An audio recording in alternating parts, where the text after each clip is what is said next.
ఆ పృచ్ఛకుడు అంటున్నాడు, భగవాన్ మీరు పలు చోట్లకి వెళ్ళి ప్రజాస్వామ్యానికి సత్యాలను ఎందుకు బోధించకూడదు?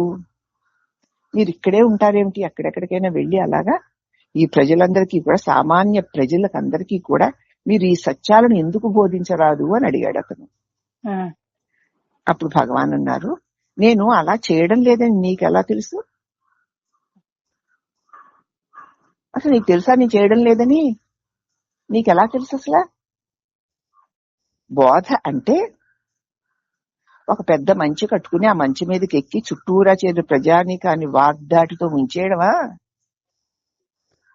ఒక పెద్ద స్టేజీ కట్టుకుని ఆ స్టేజీ మీద ఎక్కి ఒక మైక్ పట్టుకుని చుట్టూ ఉన్న ప్రజానీకాలకి ఉపన్యాసాలు దంచడం అనుకుంటున్నావా? బోధ అంటే అదే. ప్రబోధ చాలా సరళమైనది, పరస్పర భావాలు తెలియచేస్తుంది. చాలా తేలిక ప్రబోధ. ఆత్మ ప్రబోధ చాలా తేలికైంది, పరస్పర భావాలు తెలియచేస్తుంది. దానిని మౌనముగా కూడా చేయవచ్చు. ఏమి చేయక నిజమైన ప్రబోధ, నిజమైన బోధ అతి సరళమైనది, స్పష్టమైనది, పరస్పర భావాలను చక్కగా తెలియజేయగలది. దానిని మౌనంగా కూడా చేయొచ్చు. ఎక్కడెక్కడికో వీళ్ళు స్టేజీలు ఎక్కి గంటల గంటల ఉపన్యాసాలు ఇవ్వక్కర్లేదు. గంట పైన ఉపన్యాసం విని ఏ విధంగానూ ప్రభావితుడు కాడు. ఇప్పుడు గంట రోజు చెప్తున్నాను, గంట గంటన్నర, ఎన్నాళ్ళ నుంచి, 40 ఏళ్ల నుంచి ఏ విధమైన ప్రభావితం అయ్యారా ఎవరైనా? గంట పైన ఉపన్యాసం విని ఏ విధంగానూ ప్రభావితుడు గాక అందు జీవితాన్ని సరిదిద్దుకునే సూచనలే లేక వెళ్లిపోయే వారిని ఏమంటాం? పెద్ద వక్త, ఒక గొప్ప పండితుడు, ఒక వేత్త కూర్చొని స్టేజ్ మీద గంటన్నర అనర్గళంగా, అతి వివరంగా, అతి స్పష్టంగా ఉపన్యాసం ఇచ్చాడు. కానీ ఏ విధంగానూ అక్కడ కూర్చొని విన్నవాడు ఏ విధంగానూ ప్రభావితుడు అవ్వట్లేదు ఆ మాటలకి, ఆ బోధలకి. అవ్వకుండా అందులో జీవితాన్ని సరిదిద్దుకునే సూచనలు కూడా తీసుకోకుండా వెళ్లిపోయే వారికి ఎన్ని బోధలు వింటే ఏమిటి?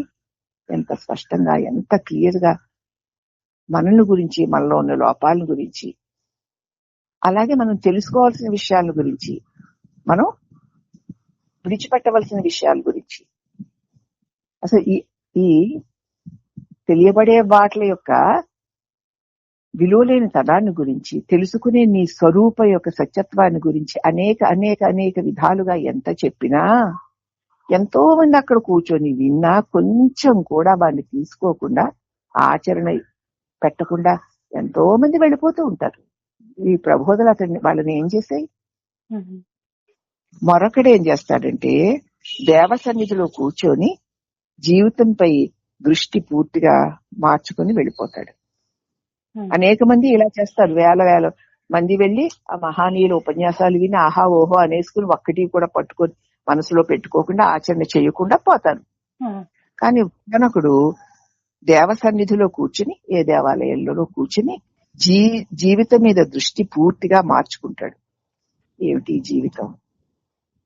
పుట్టినప్పటి నుంచి ఇప్పటి వరకు అనేక అనేక విషయాలు, అనేక విధాలుగా రకరకాలుగా మారిపోతూ, కష్ట సుఖాది అనుభవాలు కలుగుతూ వస్తూ పోతూ నిద్ర మెలకువలుగా ఇలా నడుస్తోంది. మరి జీవితం విలువ ఎంత, ఎప్పుడు ఉంటుందో తెలియదు, ఎప్పుడు ఉంటుందో కదా. దీనిలో ఏది కూడా జీవితము అని చెప్పుతున్న దీనిలో ఏ మాత్రము విలువ లేదు అని తెలుసుకుంటాడు. ఇంతకుముందు ఇదే సత్యం, ఇలా ఉండాలి, అలా ఉండాలి, ఇలా ఉన్నాం, అలా ఉన్నాం, ఇంకా 90 ఏళ్ళు వచ్చాయి, ఇది సంపాదించాలి, అది సంపాదించాలి, అది మూట కట్టాలి, ఇది మూట కట్టాలి అనుకున్నటువంటి భ్రమల్లోనే ఉన్నాం. అసలు అవన్నీ ఏ విలువ లేనివేను అని దైవ సన్నిధిలో కూర్చొని జీవితం గురించి చక్కటి అవగాహనతో ఆలోచించి తన దృష్టిని పూర్తిగా మార్చుకుంటాడు.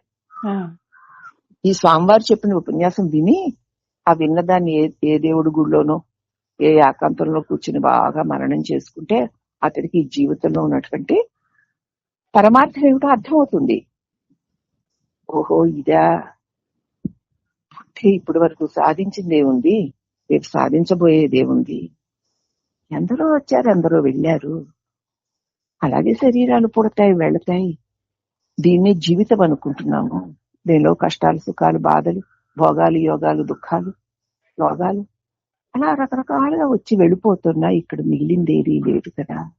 ఎంత గొప్పగా స్వామి వారు చెప్పారో. కాబట్టి నేను నా జీవితం యొక్క పరమార్థాన్ని తెలుసుకోవాలి అని నిశ్చయించుకుంటాడు. వాళ్ళు ఏ ఒక్కడో విని ఏకాంతంగా కూర్చుని తన జీవితాన్ని పూర్తిగా మార్చుకుంటాడు. వారిద్దరిని పోల్చి చూడు.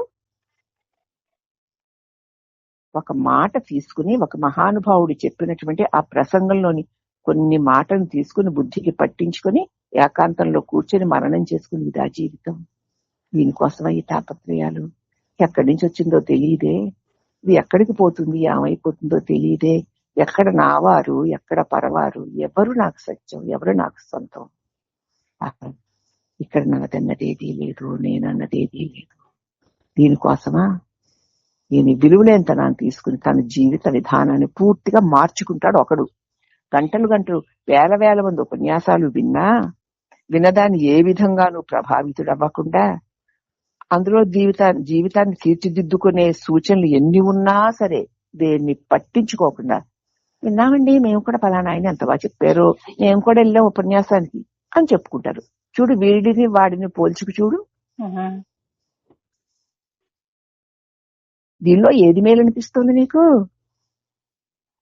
ఫలము లేని ఉద్ఘాటనమా, నిశ్శబ్దంగా కూర్చొని విజ్ఞాన శక్తులను ఇతరులపై ప్రసరింప చేయడమా? ఏ ఫలితము లేక అంత విన్నాక ఏ ఫలితము లేకుండా పోయాడు వాడు, అది గొప్పదా? నిశ్శబ్దంగా కూర్చొని తన విజ్ఞాన శక్తిని తాను మననం చేసుకుంటూ తన సత్యత్వాన్ని తాను గుర్తెరుగుతూ దానిని ఇతరుల మీద ప్రసరింప చేస్తూ ఉంటాడు ఒకడు, అది గొప్పదా? ఇక వాక్కు ఎలా వచ్చింది అనుకుంటున్నావు? ఉపన్యాసాలు చెప్పే వాళ్ళకి ఎవరికైనా సరే మాట్లాడే వాళ్ళకి వాక్కు ఎక్కడి నుంచి వచ్చింది? ఎక్కడి నుంచి వచ్చిందంటే శుద్ధ చైతన్యం ఉంది. ఒక శుద్ధ చైతన్యం శుద్ధ ప్రకాశము ఉంది. దానిలో నుంచే నేను అన్న శబ్ద రూపమైన తలంపు కలిగింది. దాని వలన క్రమంగా తలంపులు, ఆ తర్వాత మాటలును. ఈ మాటలు ఎక్కడి నుంచి వస్తున్నాయి? ఈ తలంపుకు మూలమేమిటి? నేనన్న అహం భావన. ఈ నేనన్న శబ్ద మూలమేమిటి? అవ్యక్తమై పరమ మౌనమై పరమ శాంతమై ఉన్నదేదో అదే. దానిలో నుంచే ఒక చిన్న నేనన్న ఒక భావన కలిగి, దాని నుంచి నాది అది అనేక తలంపులు కలిగి, ఆ తలంపులు మాటలుగా, మాటలు వ్యక్తమై ఇదిగో వెలుపలికి వస్తున్నాయి. మొట్టమొదటి ఏమిటి? అవ్యక్తమై నిశ్చలమై నిర్మలమై పరమశాంతమై ఉన్న అవ్యక్తమే ఉంది. దానిలో నుంచి నేను అన్న అహం భావన ఉద్భవించింది. ఆ అహం భావన నుంచి అనేక తలంపులు కలిగాయి. ఆ తలంపులే పదాలుగా పలుకులుగా ఇప్పుడు మనం మాట్లాడుతున్నాం. ఈ మాట యొక్క పుట్టుక చూసావా ఎక్కడి నుంచి వచ్చిందో? అవునమ్మా. ఇట్లు పదములు మూలానికి ప్రపౌత్రాలు, మూలానికి మునిమనములు ఇవి. ఆ మూలము ముత్తాత ఆధారం కదా. అవునమ్మా. భావన తాత, తలంపులు తండ్రి, ఈ మాటలు మనవలు. మాటలే అంత శక్తివంతాలైతే అక్కడి నుంచి జారి వచ్చిన మాటలకే ఇంత శక్తి ఉంటే, అవ్యక్తం వీటికి ఆధారమై అవ్యక్తమై నిర్మలమై నిరాకారమై మౌనమై ప్రశాంతమై ఉన్న ఆ అవ్యక్తము, ఆ మౌన వాక్యకి మరి ఎంత శక్తి కలిగి ఉంది. అక్కడ జారి వచ్చినటువంటి నాలుగో స్థితిలోకి వచ్చిన మాటలకే ఇంత ప్రభావం ఉంటే, దీనికి ఆధారమైన మూలమైనటువంటి ఆ పరమ మౌనము ఎంత శక్తివంతమో కదా. ఒకసారి పరిశీలించి చూసుకో, నువ్వే నిర్ణయించుకో. ఒక్కసారి అంతర్ముఖుడుగా మాటలాపేయి. తర్వాత మనసులో తలంపులు నిలిపేయి, నేనన్న భావన కూడా వదిలేయి, మూలంలో మునిగిపో. ఇలాగ గురువు చెప్పిన ప్రకారం చేసినప్పుడు నీ సమస్త సంశయాలు తొలగిపోయి నీ నిజస్వరూపమైన నిర్మల ఆనంద స్థితిని నువ్వు పొందుతావు అంటూ తన దివ్య అనుభవాన్ని మనకి కూడా అనుభవానికి ఇచ్చి మనల్ని మన స్వరూపంలో ఉంచుతున్నటువంటి శ్రీ రమణ సద్గురుదేవులకి అనేక అనేక వందనములు.